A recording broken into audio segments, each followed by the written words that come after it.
MBK 1:32, Sage Durvasa Chapter 32 Sage Durvasa When Bhishma heard of the events at Dwaitavana, he decided to speak to Duryodhana. Finding the prince seated with Shakuni in his majestic palace, Bhishma approached him and said, "O child, I have repeatedly requested you not to maintain enmity with the Pandavas. You were advised not to go to the forest, but still you went. Now you have clearly seen the Pandavas' prowess, and also that of Karna. In your presence he fled the battlefield. It was then left to the Pandavas to rescue you. O king, in either martial skills, heroism or morality, Karna is not even a fourth of any one of Pandu's sons. Make peace with the brothers, for your good and for the good of our race." Bhishma knew that most of Duryodhana's hopes of defeating the Pandavas rested on Karna. Ever since Karna had appeared at the martial arts demonstration and challenged Arjuna, Duryodhana had seen him as the only way to conquer Arjuna. Now it should be obvious that Karna was no match for Arjuna. Bhishma looked hopefully at the prince, but Duryodhana, remembering the Danuva's words, laughed. What did this old man know? The Pandavas were in for a surprise. Bhishma himself would be a part of that surprise. When the demons took hold of him, Duryodhana did not bother to reply. He stood up suddenly and walked out of the room. Bhishma could only shake his head sadly. He was not surprised to see Duryodhana's arrogance. It now seemed that the Kuru's destruction was imminent. Bhishma returned slowly and sadly to his own chambers. After he left Bhishma, Duryodhana was joined by Karna, Shakuni and Dushasana. The prince looked around at his counselors and asked, "What remains to be done? How can I secure my good fortune? Let us fix on some plan." Duryodhana told them what Bhishma had said, and Karna became uncomfortable. The Kuru grandfather was always berating him. He did not seem to like him. Karna felt he was as much a well-wisher of the Kurus as was Bhishma himself. Maybe it was time to prove Bhishma's assessment of him wrong. Wringing his hands he said, "O mighty king, Bhishma blames us and praises the Pandavas. It is clear that he favors them over you. Because he bears you ill will, he abuses me too. I cannot bear to hear his words any longer. O king, give me an army and I shall single-handedly conquer the world for the Kauravas, just as the Pandavas did before the Rajasuya sacrifice.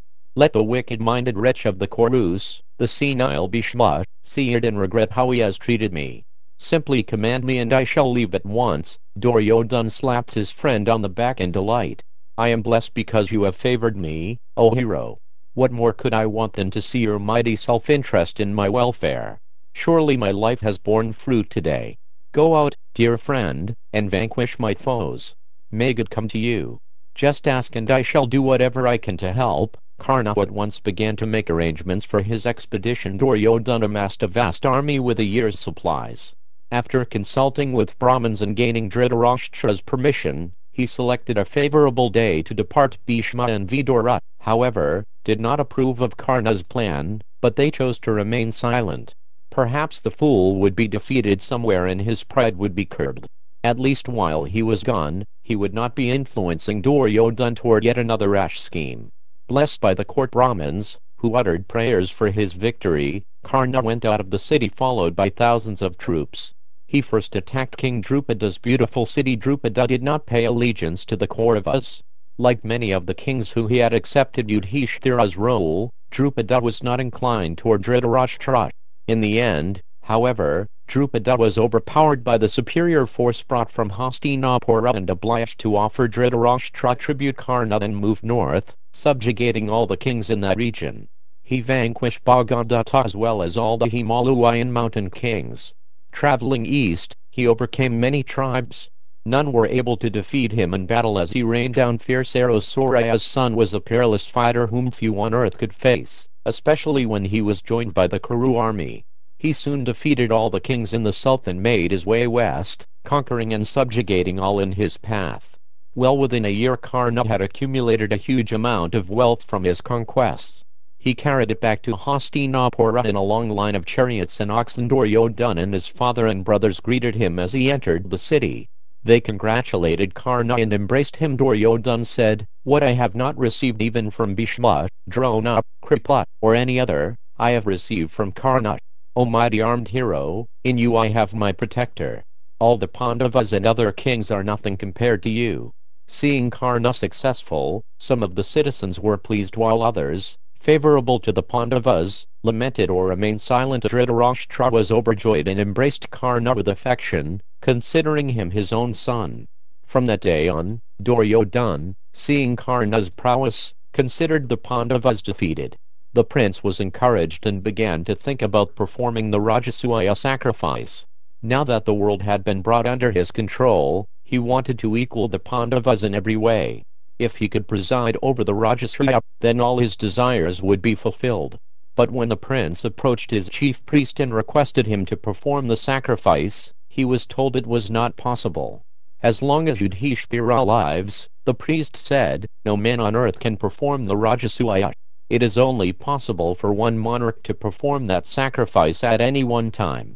Nor can a man perform the sacrifice in his father's presence. Then the priest explained that there was another sacrifice, resembling the Rajasuya, which Duryodhana could perform.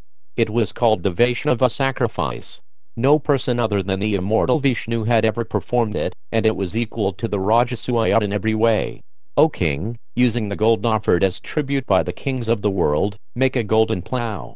With this plough you should prepare the ground, and upon that spot I shall begin the sacrifice. Duryodhana immediately discussed the sacrifice with his father and counselors, who all expressed approval.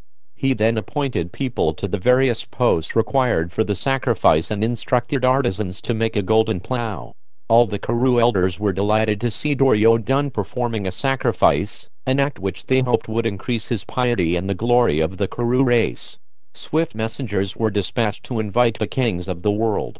Dushasana asked messengers to go to the Dwaitavana and invite the Pandavas so they could see the Kuru's power. When Yudhishthira heard the invitation, he replied, "It is indeed fortunate that Duryodhana is performing such a great sacrifice. I should very much like to attend, but it will not be possible. I cannot leave the forest until my vow is completed. Duryodhana will see me in Hastinapura only when the 13 years of exile are over." Bhima, however, glared at the messenger. "King Yudhishthira will go when we are ready to put Duryodhana into the fire kindled by weapons. Repeat this message to Duryodhana. When 13 years are complete, Dharmaraja, the Lord of Men, in the sacrifice of battle, will pour onto the sons of Dhritarashtra the ghee of his anger. That is when we shall come." The other brothers said nothing. When Duryodhana heard the messages, he simply smiled. Thousands of Brahmins and Kshatriyas arrived in Hastinapura. They were warmly greeted and offered food and drink and appropriate accommodation. Vidura took charge of receiving the guests, ensuring that they were satisfied in every way. Once they had been properly refreshed, he showed them to the sacrificial compound outside the city. The visiting kings brought tribute and Duryodhana and his brothers offered the Brahmins charity. At the end of the sacrifice, Duryodhana re-entered his city surrounded by his brothers and eulogized by bards and singers. His friends and relatives glorified him, saying that this sacrifice had surpassed all those performed by his ancestors, all of whom had gone to heaven. However, some fearless citizens said that the sacrifice did not compare with Yudhishthira's Rajasuya. Although Duryodhana heard what was being said, he did not respond. He knew it was true. The Rajasuya had been the most opulent and splendid ceremony he had ever witnessed. His had come nowhere near its magnificence. Karna saw his friend becoming pensive. Placing his arm around the prince, he said, "O foremost of the Bharatas, by good fortune your sacrifice has been successful. This is only the beginning. When the Pandavas are slain in battle, you will then complete the Rajasuya. I look forward to again glorifying you at that time." Duryodhana embraced Karna and thought of the Rajasuya. "O Kurus," he said, "when shall I celebrate that best of sacrifices, the Rajasuya?" After killing the wicked-minded Pandavas, Karna stopped walking and spoke gravely. "Hear my words, O king. As long as I have not killed Arjuna, I will not taste meat or accept luxuries. I will give to anyone anything they ask of me. When asked for something in charity, I will never say, 'I cannot give it.'" Dhritarashtra's sons cheered to hear Karna's vow. They considered the Pandavas already slain. As the handsome Karna strode powerfully into his palace, even as Kubera enters his abode, the Kauravas all praised him. The Pandavas also heard about Karna's vow. Bhima and Arjuna sneered, but Yudhishthira was alarmed. Thinking of Karna's impenetrable natural armor, He knew Karna could not be slain. Yudhishthira brooded on the situation. He had brought on all their hardships and dangers. Out of their devotion for him, his brothers now accepted miseries they did not deserve. Soon they would face great danger in the battle with the Kuru heroes, who would be assisted by Karna and the other powerful warriors. Yudhishthira fell into anxiety day and night. Remembering the gambling match and the harsh words of Karna and Duryodhana, he felt as if his heart had been pierced by a lance. His brothers and Draupadi, seeing his condition, also felt pained. Enraged at the Kauravas, they longed for the time when they could at last confront them in battle. Each day the brothers practiced rigorous physical exercises, keeping themselves fit for fighting and giving vent to their wrath. In the final months of their stay in the forest, Vyasadeva again came to see them. Yudhishthira worshipped him with devotion and then sat before him to hear his words. Seeing the Pandavas lean and anxious, the sage was moved to compassion. In a voice choked with tears he said, "O foremost of men, no man can ever experience unmixed happiness. Everyone experiences happiness and distress in due course. A wise man therefore becomes neither joyful or grief-stricken. He does not indulge in happiness or give way to sorrow when each arrive. Rather, he practices asceticism to attain the eternal happiness born of spiritual realization. From asceticism comes the greatest happiness, not from improving our material circumstances. Foolish persons, seeking material enjoyments by any means, obtain births as beasts in their next lives. They never enjoy happiness. O king, your practice of asceticism, although difficult, will lead to your ultimate welfare." After describing the many qualities a man would develop from asceticism, truthfulness, freedom from anger, self-control, non-violence, Vyasadeva went on to speak of charity, which Yudhishthira always practiced when he had wealth. When Vyasadeva fell silent, Yudhishthira asked, "O great Rishi, which is better, asceticism or charity? Which produces a better result and which is more difficult to practice?" Vyasadeva replied, "O child, there is nothing more difficult to practice than charity. Men thirst for wealth and obtain it only after great effort. Risking their lives, they enter the depths of the sea and the forest in their search of wealth. There is nothing they will not do to become rich. Therefore, it is extremely difficult to part with hard-earned wealth. But, O hero, properly earned wealth should be given away with an open heart to worthy persons. Ill-gotten wealth, however, even if given away, will not free its owner from degradation in the next life." Yudhishthira asked Vyasadeva to speak more about the benefits of giving charity, and the sage told him an old history.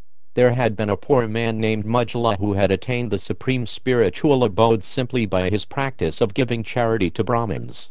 The Pandavas were fascinated. Finally the sage said, "O son of Kunti, do not grieve. Happiness and distress revolve around a man one after the other as if on a wheel. You will surely recover your father's kingdom at the end of your exile. By your asceticism and charity you will attain all auspiciousness. Be at peace. I am going." The Pandavas offered their obeisances as the rishi rose to leave and felt comforted by his words. Duryodhana thought continuously of ways by which he might harm the Pandavas. He consulted with his brothers and Karna, trying to devise a means to overcome the brothers before they returned from the forest. While he was considering different plans, the ascetic Durvasa happened to visit the city. He had with him 10,000 disciples, and he came to the royal palace asking for food for all of them. The sage was famous for his anger. If he were not served properly, he would quickly curse the offender. He would also test his hosts to the limits of their patience, wanting to see if they adhered to their religious obligations under all circumstances. Fearing that his curse would be brought upon them by some incompetent serpent, Duryodhana served Durvasa personally. With all the humility and gentleness he could muster, he carefully ministered to the sage's every request, acting just like a menial servant. Durvasa was unpredictable. Sometimes he would demand that a meal be prepared immediately, but when it was fetched he would go away to bathe. He would then return after a long time and say, "I will not eat now. I am no longer hungry." He would rise at midnight and call for food and other attentions, often criticizing the food and service he received. Duryodhana served him without complaint and remained attentive to the rishi's every wish. Durvasa was pleased with the prince. Just before leaving he said, "You have served me well. I will grant you a boon. Ask from me whatever you desire." If it is not opposed to religion, I will satisfy you at once. Duryodhan felt as if he had received new life. He had already conferred with his counselors as to what boon he should request if Durvasa should ask him. Thus he replied, O Brahmin, just as you have been my guest, so you become the guest of Yudhishthira in the forest. He is accomplished and well-behaved, and he is a great king, the best and eldest of our family. He therefore deserves to receive your blessings. You should go to him when his entire family has finished eating and are preparing to rest. You will then be well received by those pious men. Durvasa replied, I will do as you ask. He then left with his disciples, heading for the Kamyaka. Duryodhan punched the air in joy. The Pandavas would never be able to receive Durvasa and his many disciples properly after Draupadi had eaten. They would have no way to feed 10,000 Brahmins without the magic plate they had received from Surya. Surely they would be cursed by Durvasa, and a rishi's curse could never fail. Duryodhan ran to his friends. Our plan has succeeded, he cried. The Pandavas are doomed. He embraced Karna, who said, By good fortune you have fared well and fulfilled your desire. By good fortune your enemies are cast into an ocean of misery, difficult to cross. Through their own fault they now face great danger. Laughing and clasping each other's hands, Duryodhan and his counselors rejoiced. Some days later, Durvasa arrived at the Pandava camp just after Draupadi had eaten. Leaving his disciples on the outskirts of the camp, he walked in alone and appeared before the brothers. They all immediately stood with joined palms. Seeing the famous rishi standing before them, they fell to the ground in respectful obeisance. Yudhishthira offered Durvasa an excellent seat and worshipped him with all attention. Durvasa then said, I am here with my 10,000 disciples and we need to eat. We have been walking all day and are hungry. O king, please arrange for our food. We shall first take our bath and then return for the meal. Yudhishthira said, So be it, and Durvasa left for the river with his disciples. After he had gone, Yudhishthira expressed his alarm. How could he possibly feed that many people? Draupadi had already eaten and the mystical plate would not yield more until morning. Yudhishthira asked his wife if she could do anything. Draupadi, who always thought of her husband's welfare, began to contemplate the problem. Her only hope was prayer. The princess thought of Krishna and prayed, O Krishna, Lord of the universe, O destroyer of your devotees' difficulties, O unlimited and all-powerful one, please hear my prayer. You are the refuge of the helpless, the giver of endless boons to all beings, the unknowable and all-knowing supreme person. Kindly protect me. I seek your shelter. O Lord, as you formerly saved me from Dushasana in the assembly, so please save me now from this difficulty. Krishna was in his palace at that time, lying on his bed with Rukmini. That mysterious person, whose movements are unknown to all, heard Draupadi's prayers.